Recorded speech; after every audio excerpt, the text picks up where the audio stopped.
الرجيم بسم الله الرحمن الرحيم الحمد لله رب العالمين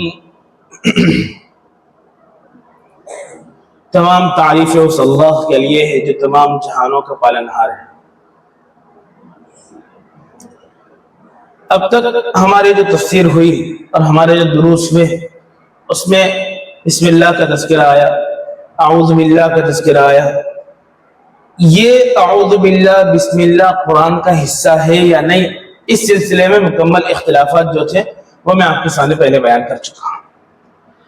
اب آج سے ہم واقعتاً حقیقی طور پر قرآن کریم کی جو سب سے پہلی آیت ہے اس پہلی آیت کی تفسیر شروع کر رہے ہیں، جس کے بارے میں کسی کا اختلاف نہیں ہے۔ تمام ائمہ یہ کہتے ہیں، جتنے بھی لوگ ہیں یہ مفسرین ہیں وہ یہ کہتے ہیں کہ سورہ فاتحہ کی سب سے پہلی آیت الحمدللہ رب العالمین یہ قرآن کریم کا حصہ ہے۔ پہلے اس کے ترجمے کے اوپر ذرا غور کرتے ہیں۔ تمام تعریفیں اس اللہ کے لیے جو تمام جہانوں کا پالنہار ہے۔ اللہ تعالیٰ نے اپنے قرآن کی ابتدا فرمائی اپنی تعریف سے۔ کیا مطلب؟ پہلے اس کا مطلب سمجھیں۔ مطلب یہ ہے کہ مثال کے طور پہ آپ پنکھے کی تعریف کر رہے ہیں، آپ نے فرمایا کہ پنکھا بہت اچھا ہے، بہت اچھی ہوا دینے والا ہے۔ کیا مطلب ہو کہ پنکھے کو بنانے والے کی آپ تعریف کر رہے ہیں کہ پنکھا کا بنانے والا کاریگر بہت اچھا ہے، اس نے اچھا پنکھا بنایا اس لیے پنکھا اچھا کام کر رہا ہے۔ اب پنکھے کے بنانے والے کی تعریف ہوئی تو اس بنانے والے کے ذہن میں یہ ساری باتیں آئی کہاں سے؟ اس بنانے والے کے ذہن میں ڈالنے والی ذات اللہ کی۔ تو آپ نے اگر کسی پنکھے کی تعریف کی ہے تو گویا کہ آپ نے انڈائریکٹ اللہ کی تعریف کی۔ آپ نے کسی عمارت کی تعریف کی، عمارت بڑے خوبصورت ہے، برج خلیفہ کے پاس گئے آپ نے تعریف کی کہ برج خلیفہ بڑا خوبصورت ہے۔ کیا مطلب ہوا کہ اس برج خلیفہ کو بنانے والے نے اس کی عمارت سازی کے اندر بہت شاندار کام کیا ہے، اس وجہ سے اس کے اندر خوبصورتی آئی۔ مطلب کیا ہوا کہ اس کے ذہن میں جب بناتے وقت باتیں تو آئی ہوگی، چیزیں تو آئی ہوگی، تبھی تو اس نے بنایا ہے۔ وہ جو اس کے ذہن میں جو چیزیں آئی، جو باتیں آئی، وہ ذہن میں ڈالنے والا کون ہے؟ وہ ڈالنے والی ذات اللہ کی۔ گویا کہ آپ جو بھی تعریفی کلمات زبان سے نکالتے ہیں وہ انڈائریکٹ اللہ کی تعریف ہے۔ تو دنیا میں جتنی چیزیں ہیں اور جتنے تعریفیں ہیں وہ ساری تعریفیں کس کے لیے ہیں؟ اللہ تبارک و تعالیٰ کے لیے ہیں۔ اللہ تبارک و تعالیٰ کے ڈائریکٹ کرے یا اللہ تبارک و تعالیٰ کے علاوہ کسی اور کی کرے، وہ تعریف تو اللہ ہی کی۔ تو تمام تعریفیں اللہ کے لیے۔ اس کے بعد للہ، اللہ کے لیے۔ اللہ کی مکمل تفسیر ہم گزشتہ میں کر چکے ہیں۔ رب، رب کے کیا معنی ہے؟ رب یہ ایک عربی لفظ ہے جس کے معنی ہے تربیت کرنا، بنانا۔ کسی بھی چیز کو بنیادی طور پر سب سے پہلے اسٹیپ سے لے کر آخر تک مصلحت کے، بھئی اس کے اندر کب کیا کرنا، کب کیا کرنا، کب کیا کرنا۔ بھئی عمارت بنانے کے اندر ڈائریکٹ اینٹیں لگا کے اور ڈائریکٹ ٹیرس نہیں بنا دیتے، بلکہ اینٹوں کے مضبوطی کے لیے سیمنٹ ڈالتے ہیں، یہ سب کرتے ہیں۔ تو مصلحت کے اعتبار سے بنیادی سے لے کر آخر تک پہنچانا، اس کو بولتے ہیں تربیت، اس کو بولتے ہیں تربیت۔ رب اس کو کہتے ہیں جو یہ کام کرتا ہے، اس کو بولتے ہیں رب۔ ایک اللہ ایسا ہے جو پوری دنیا کے اندر جتنی چیزیں ہیں ان ساری چیزوں کو بنیاد سے لے کر آخر تک لے جاتا ہے۔ اللہ کے علاوہ کوئی ایسا کر سکتا ہے؟ ایک انسان عمارت بنانے والا تو عمارت کا رب ہوا، یعنی عمارت کا مالک تو ہوا کہ وہ عمارت کی بنیاد سے لے کر آخر تک بنا، تو یہ کہتے ہیں رب العمارہ، یہ کہہ سکتے ہیں ہم۔ لیکن صرف رب اگر کہنا ہے تو وہ رب اللہ کے علاوہ ہم کسی کو نہیں کہہ سکتے، کیونکہ اللہ ہی ہے جو پوری دنیا کے اندر ہر چیز کو بناتا ہے، بنیادی طور پر بناتا ہے اور آخر تک لے جاتا ہے۔ پھر یہاں پر اللہ تبارک و تعالیٰ نے ایک شاندار لفظ استعمال کیا، العالمین۔ تمام عالمین، پورے جتنے دنیا کے اندر جہان ہیں وہ سارے جہانوں کا رب۔ کیا مراد؟ انسان ایک جہان ہے، انسان جتنے ہیں وہ سارے ایک جہان ہے، ایک عالم ہے۔ جنات جتنے ہیں وہ سارے ایک عالم ہیں. دنیا کے اندر دوسری چیزیں ستارے جتنے ہیں وہ ایک عالم ہے. دنیا کے اندر جتنے آسمان ہیں وہ ایک عالم ہے. دنیا میں جتنی زمینیں ہیں وہ ایک عالم ہے. جتنی دنیایں ہیں یہ ایک عالم ہے. تو دنیا کے اندر جتنی چیزیں ہیں وہ سارے کے سارے عالم ہیں.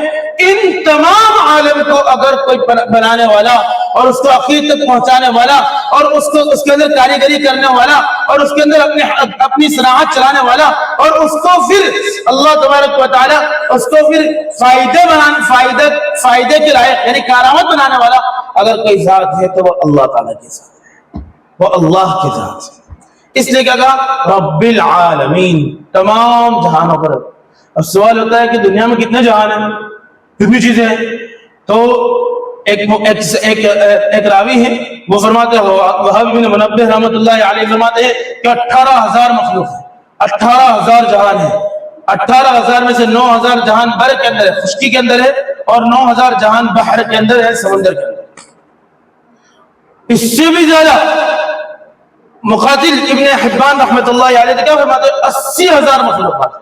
اتنا مخلوق عالم ہے 80,000, 40,000 خشکی کے اندر, 40,000 طریقے.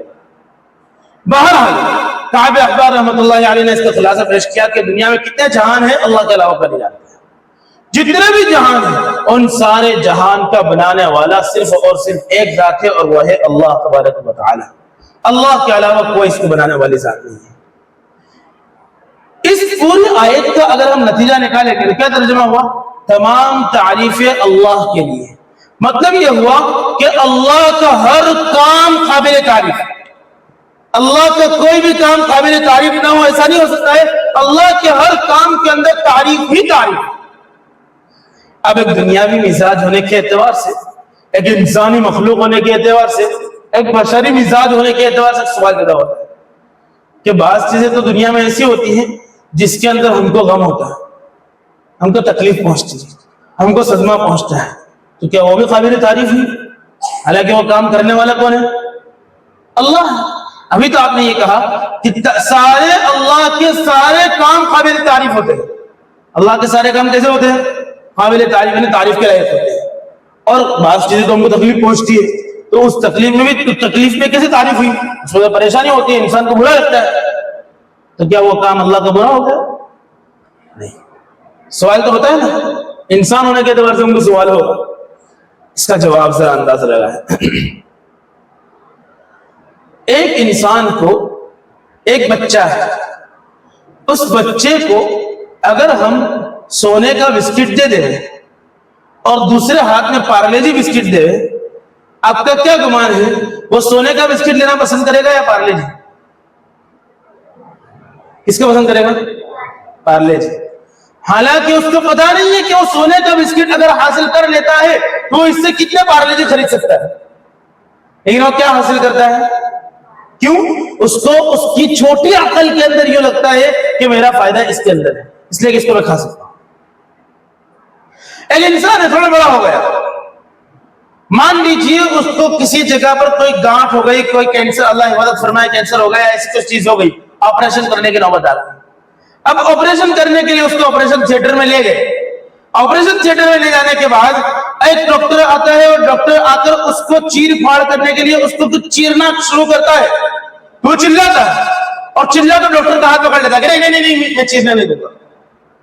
کیوں؟ اس کو یہ لگتا ہے کہ یہ چیرنا مجھے نقصان پہنچا رہا ہے, حالانکہ ڈاکٹر جانتا ہے کہ اس کا یہ چیرنا اس کو فائدہ پہنچے گا. یہ چیرنا اس کو کیا پہنچائے گا؟ فائدہ. یہ بچہ جو تھا وہ بچہ اس وقت اس کو سمجھتا نہیں, لیکن اس کا باپ سمجھتا ہے. اگر اس کے باپ کے سامنے دو چیزیں رکھی جائے تو کیا لے گا؟ تو کون سا بسکٹ لے گا؟ سونے کا. کیوں؟ اس کی عقل اتنی پختہ ہو گئی کہ وہ سمجھتا ہے کہ فائدہ کس سے. ڈاکٹر سمجھتا ہے کہ اس کے کاٹنے میں فائدہ ہے, اس کے رکھنے کے اندر نقصان ہے. اسی طریقے سے ہماری یہ چھوٹی عقل اس دنیا کے اندر رہتے ہوئے بہت ساری چیزوں کو یوں سمجھتی ہے کہ یار اس میں نقصان ہے, اس میں برائی ہے, لیکن اللہ کی ذات اس وقت بھی یہ سمجھتی ہے کہ اس کے اندر ہمارے لیے فائدہ ہوتا ہے, اس لیے اللہ نے ہمارے لیے وہ کام کیا ہوتا ہے. دنیاوی اعتبار سے ہم کو وہ چیز بری لگتی ہے, دنیاوی اعتبار سے ہم کو برا لگتا ہے, لیکن اللہ تبارک و تعالیٰ نے اس میں خیر رکھی ہوتی ہے. اس کی مثال میں آپ کو دوں, ایک بزرگ ہے حضرت ذو النون مصری رحمۃ اللہ علیہ، بہت بڑے اللہ والے ہیں. ایک مرتبہ انہوں نے جب یہ آیت کریمہ پڑھی اور ان کے سامنے یہ بات آئی کہ اللہ تبارک و تعالیٰ کا ہر کام قابل تعریف ہوتا ہے، اللہ نے کوئی بھی چیز بیکار پیدا نہیں کی.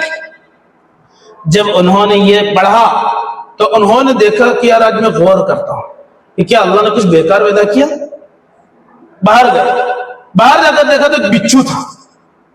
اب بچھو کیسا جانور ہے؟ وہ تکلیف پہنچانے والا جانور ہے. اب جب وہ تکلیف پہنچانے والا جانور ہے تو کہا کہ آج میں دیکھتا ہوں کہ یہ اللہ تبارک و تعالیٰ کا بنائے ہوئے ایک مخلوق ہے، یہ کیسے فائدہ پہنچاتا ہے.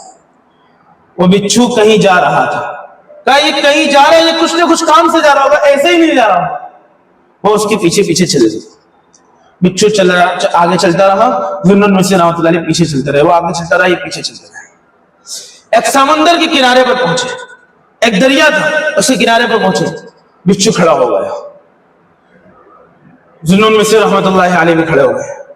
دیکھتے ہی تھوڑی دیر ہوئی کہ ایک کچھوا آیا، اور وہ کچھوا تیرتے تیرتے آیا اور وہ کنارے پر آ کر لگ گیا. اور کنارے پر آ کر جیسے ہی لگا، وہ بچھو چھلانگ لگاتا ہے اور وہ کچھوے کی پیٹھ کے اوپر بیٹھ جاتا ہے. وہ کچھوے کی پیٹھ پر بیٹھ جاتا ہے، وہ کچھوا تیرتے تیرتے آگے چلنے لگ جاتا ہے. ذو النون مصری رحمۃ اللہ نے کہا کہ اس کا تعاقب کرنا ہے، اس کا پیچھا کرنا ہے. فوراً کشتی خرید لی اور کشتی خرید کر کشتی پر سوار ہو گئے. اور جس طرح وہ کچھوا جا رہا ہے اور اس کے اوپر بچھو جا رہا ہے، اسی کے پیچھے پیچھے یہ بھی چلنے لگے. چلتے چلتے چلتے چلتے دیکھا کہ وہ کچھوا سمندر کے دوسرے کنارے پر، دریا کے دوسرے کنارے پر چلا گیا، ندی کے دوسرے کنارے پر چلا گیا. ذو النون مصری رحمۃ اللہ علیہ بھی اس کے پیچھے پیچھے چلے. دوسرے کنارے پر جیسے ہی کچھوا پہنچا، سڑک کے کنارے کے اوپر لگا، فوراً بچھو اترا، چھلانگ لگائی اور اتر گیا. ذو النون مصری رحمۃ اللہ علیہ کشتی کو رکھا اور اتر گئے. وہ بچھو جیسے ہی اترا فوراً بھاگنے لگا کسی طرف. ذو النون مصری رحمۃ اللہ علیہ بھی اس کے پیچھے پیچھے پیچھے پیچھے بھاگنے لگے. بہت دیر تک بھاگتے ہوئے انہوں نے دیکھا کہ وہ بچھو ایک باغیچے کے اندر جانے لگا. ذو النون مصری رحمۃ اللہ علیہ ایک باغیچے کے اندر جانے لگے. جب باغیچے کے اندر جانے لگے تو انہوں نے دیکھا کہ ایک نوجوان سویا ہوا ہے اور یہ بچھو اسی کی طرف جا رہا ہے. ان کو اندیشہ ہوا کہ یہ نوجوان کو کاٹنے کے لیے جا رہا ہے. وہ آگے چلتا رہا، ذو النون مصری پیچھے چلتے رہے. لیکن تھوڑی دیر کے بعد ان کی آنکھیں پھٹی رہ جاتی ہیں جب وہ یہ دیکھتے ہیں کہ وہ جو نوجوان سویا ہوا ہے اس کے اوپر ایک سانپ وہ پھن نکال کر کھڑا ہے. اور وہ پھن نکال کر قریب تھا کہ وہ سانپ اس نوجوان کو ڈستا کہ یہ بچھو آتا ہے اور زور سے چھلانگ لگاتا ہے اور اس کے سر کے اوپر بیٹھ جاتا ہے اور اس کے سر کے اوپر اتنی زور سے ڈستا ہے کہ اس کی وجہ سے وہ سانپ کسی وقت ڈھیر ہو جاتا ہے، وہ گر جاتا ہے. اس بچھو کو اللہ نے سمندر کے پار سے یہاں چلایا اس نوجوان کی جان کو بچانے. اس نوجوان کی جان کو بچانے. نوجوان کی آنکھ کھلتی ہے تو دیکھتا ہے تو اس نے دیکھا کہ وہ اچانک ایک بچھو ہے اور بچھو جا رہا ہے. اس نے جیسے بچھو کو دیکھا وہ فوراً پتھر اٹھا کر اس کو مارنے لگا، تو جو مجھے جانور ہے تکلیف پہنچائے گا. ذو النون مصری رحمۃ اللہ نے پیچھے سے اس کا ہاتھ پکڑ لیا. کیا ہوا؟ کہا کہ اس بچھو نے تو تیری جان بچائی ہے، اس بچھو نے تیری جان بچائی ہے. اگر یہ بچھو نہ ہوتا تو آج یہ سانپ تجھے ڈس چکا ہوتا اور تیرا انتقال ہو چکا ہوتا، لیکن اس بچھو نے تیری جان بچائی ہے. اس بندے کو فوری طور پر کیا لگا کہ وہ موذی جانور، اس لیے اس کو پتھر اٹھا کر مارنا چاہا. لیکن اس کو کیا پتا تھا کہ کتنا بڑا نظام چلا اور اس نظام کی وجہ سے وہ بچھو یہاں پر میرے سر کے اوپر کھڑا ہے. ہماری چھوٹی عقل یوں سمجھتی ہے کہ ہم یہ اللہ تبارک و تعالیٰ کی طرف سے ہم کو یہ تکلیف پہنچے گی، وہ ہمارے لیے تکلیف نہیں ہوتی ہے، وہ ہمارے لیے باعث نجات ہوتا ہے، وہ ہمارے لیے باعث خیر ہوتا ہے. اس کے اندر اللہ تبارک و تعالیٰ نے ہمارے لیے خیر رکھی ہوتی ہے. حضرت موسیٰ علیہ السلام اور حضرت خضر علیہ السلام کا تفصیلی واقعہ ہے جس کو انشاءاللہ میں آئندہ ہفتے پیش کروں گا. اس میں بھی یہی ہم کو سبق ملتا ہے کہ اللہ تبارک و تعالیٰ کا ہر کام قابل تعریف ہے. اللہ تبارک و تعالیٰ کا کوئی کام بھی قابل تعریف سے ہٹ کر نہیں ہے. اللہ تبارک و تعالیٰ ہمیں عمل کرنے کی توفیق عطا فرمائے. سبحان اللہ بحمدہ.